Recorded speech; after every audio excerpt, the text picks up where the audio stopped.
Oh boy. Okay. Now, if you've been watching my reviews, there's a reason why there wasn't a review last week. And it's because last week when I was watching the episode, I had like this thought and it wouldn't go away. And then essentially all my fears were confirmed this week when I was finally able to sit down and watch the finale. This season 9 is bad. And it had some high points. I think the two best standout episodes, or should I say the standout episode, is the episode between Barry and the Reverse Flash, not Tom Cavanaugh's Reverse Flash. I'm goofing on the name right now, but the younger Reverse Flash, where they basically sit down in the bar and he's talking about the fact that, I gotta run back into the past and I gotta kill you and there's nothing you can do to stop me.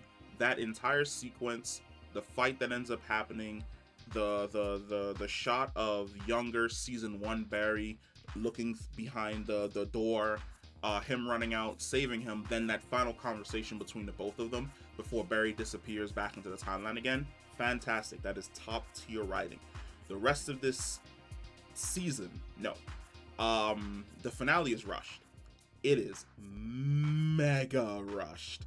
If all of season 9 was basically a focus from start to finish about Barry and his rogues, where at the beginning of the season we get a tease that Eddie may be back, or we keep seeing glimpses of his character in the background, and then it focused on bringing back all of these rivals that Barry essentially had, where he has a run-in with Zoom, he has a run-in with Savitar, he has a run-in with Godspeed, he ends up fighting Eobard Thawne, Tom Cavanaugh Reverse Flash one more time, and then it leads up to him basically going up against Eddie and beating Eddie. It'd have been a way better finale. But we wasted the first half of the season on the Batwoman arc, which we never even see her character again. Then again, she's not exactly a speedster, but then again, she created an artificial speed force to draw on. So it would have been interesting for the negative speed force to bring her character back as one of the Flash villains that everybody essentially had to fight. Then we wasted like 3 episodes on filler, where Barry was barely in the episode for like 2 minutes and it focused on everybody who's a part of the team. And then we got into the final arc, which was rushed, setting up Eddie, setting up the negative speed force, explaining what Keone is, fleshing out and making Cecile's power god tier, things along those lines.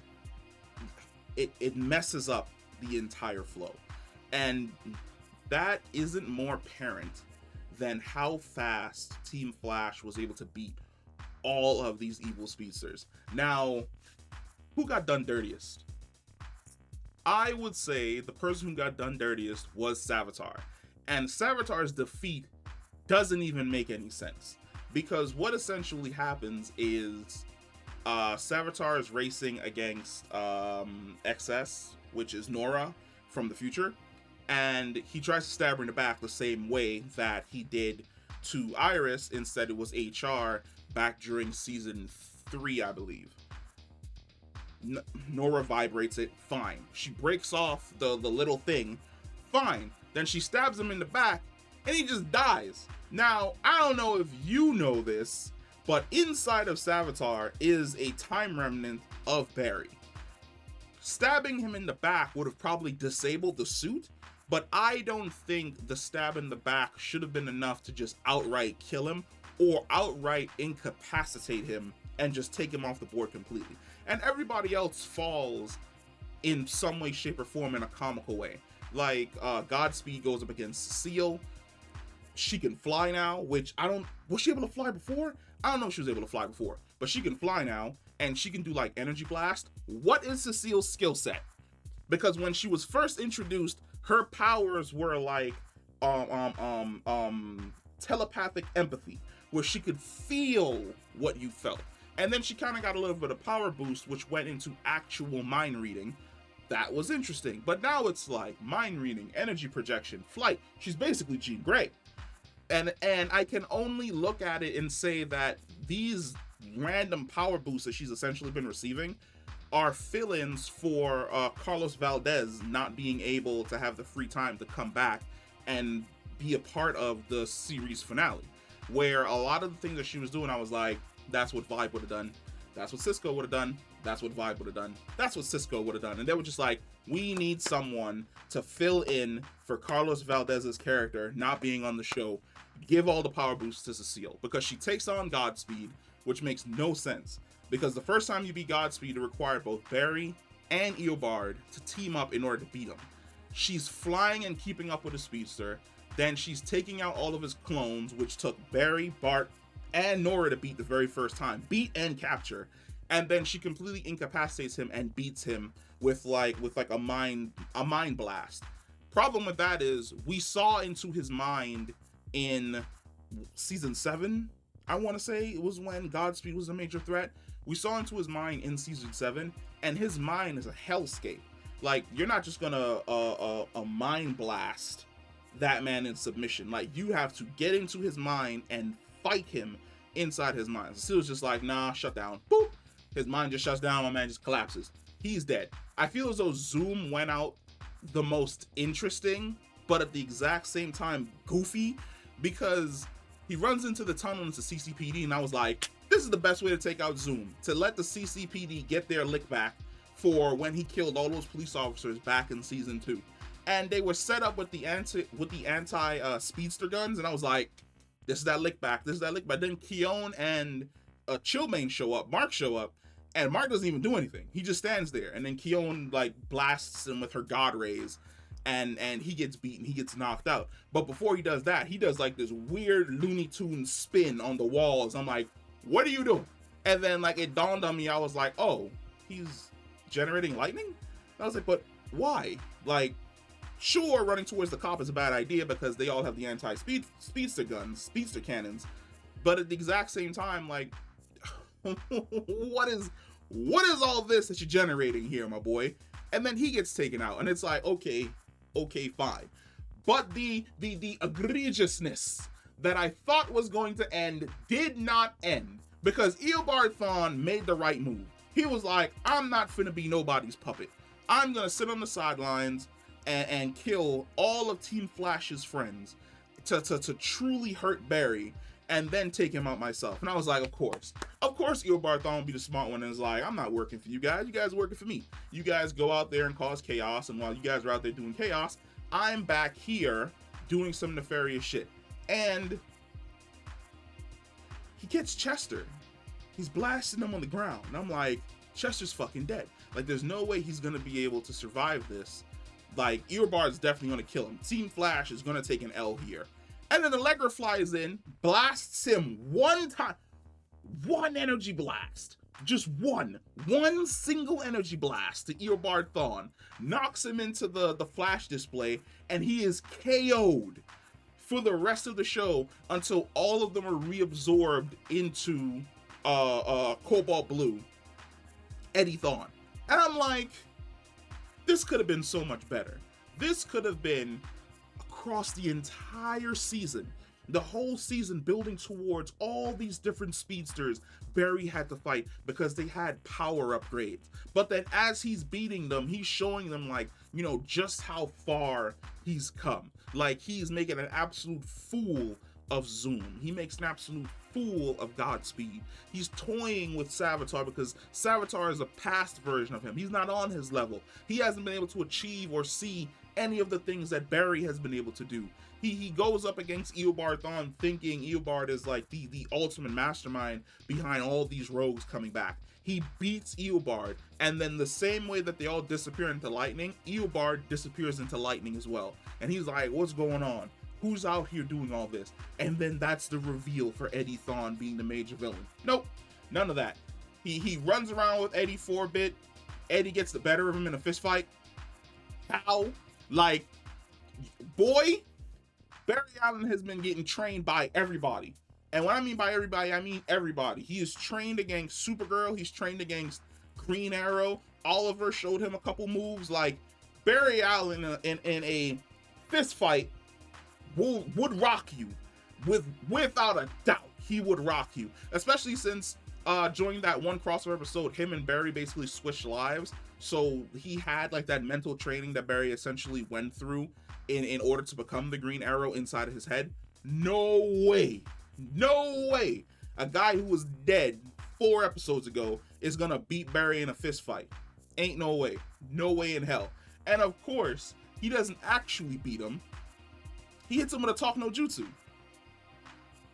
Why? What? Why? Like, in the middle of the fight, he hits him with a talk no jutsu. He crushes the Speed Force crystal. The energy dies. So are the forces dead? Or is the controlling aspect of the negative Speed Force gone? But you're still the Avatar. And you've like brought balance back to the Speed Force war between the negative Speed Force and the positive Speed Force, and they're allowing you to keep your power, but you're still alive, so you can like warp Barry away and warp him back. But the entire concept of the negative Speed Force is that it increases your aggression and feeds on your negative emotions. What's going on? Like, huh? How is he still here? It would have made the most sense that Barry beats him and then he returns back to the negative Speed Force. But the concept that isn't what happened, like what basically happens is that he chose to like, oh, I'm not gonna be a villain, I'm gonna be a good guy again. So Eddie Thawne, Cobalt Blue, the avatar of the negative Speed Force, is just living in Central City. What's going on with him? Does he go back to being a cop? How's he gonna live his life? What's he gonna do? What? I don't know what we're doing with this character here. Then at the end of the episode, Barry's like, oh, we need to share the power of the Flash. He throws a lightning bolt into the sky, and he instantly creates 3 new speedsters. Don't get me wrong, I'm hyped as fuck for all these 3 new speedsters, because one is from Future State, one is Max Mercury, and one is the Flash of China. Could we always do this? Like, could we always like throw lightning into the sky and create like a bunch of new speedsters? Was that always a thing that could have happened? Like, why didn't we do that before? Are we allowed to do this? Like, wouldn't it have made more sense that he did to Cobalt Blue what he did to Eobard like 2 seasons ago, where he basically charged himself with positive Speed Force energy, passed through Eobard, and dissipated all of the energy, all the negative Speed Force energy inside of his body? He could have done that to Eddie, and then there was like a backlash where that energy went up into the sky as positive energy and just shot across the planet. And then we saw different areas around the planet where, hey, Max Mercury becomes a speedster, and this chick becomes a speedster, and that person becomes a speedster. Oh boy, like I know we had to bring this to a close. I know that we had to wrap up the entirety of the Arrowverse, but holy fuck, I did not expect it to be that bad. I know I'm bitching, and that's more or less because for whatever reason I decided to stick with the Flash throughout everything. But when you sit down and you look at the way in which this final season is structured, it could have been done better. It could have been done better. It could have been shown way more love. But instead, it's just a rushed mess. There's a arc at the beginning that didn't need to happen. There are filler episodes in the middle that didn't need to happen. And all of these episodes could have been brought together. And when they were brought together, boom, boom, boom, boom, boom. Evil speedster villain, something's happening in the background. Evil speedster villain, Eobard Thawne, big bad. Tight, concise story. If Superman and Lois can do 10 episodes, 12 episodes a season, a tight, concise story, then the Flash could have done the exact same thing. Tight, concise story. Not wasting any episode, never skipping a beat. Instead, it rushed everything, and then it tried to give like this hopeful message towards the end that I guess that hopeful message works, and I wasn't vibing with that shit. I didn't care at all. Like when the camera rolled, I was more emotional with that Grant Gustin putting the Flash stuff inside the box. I was more emotional with that than I was with this episode. And that's really saying something from a Flash fan. But hey, the Arrowverse has come to a close. It was a great ride while it lasted. I'm interested to see what Grant Gustin's going to be doing in his future and where he's going to go next. I guess the next thing we're going to be watching is going to be the Flash movie. But yeah, oh boy, that definitely could have been done better. But hey, let me know what you think about the Flash. Comment down below, and I will catch you in the next one. Peace.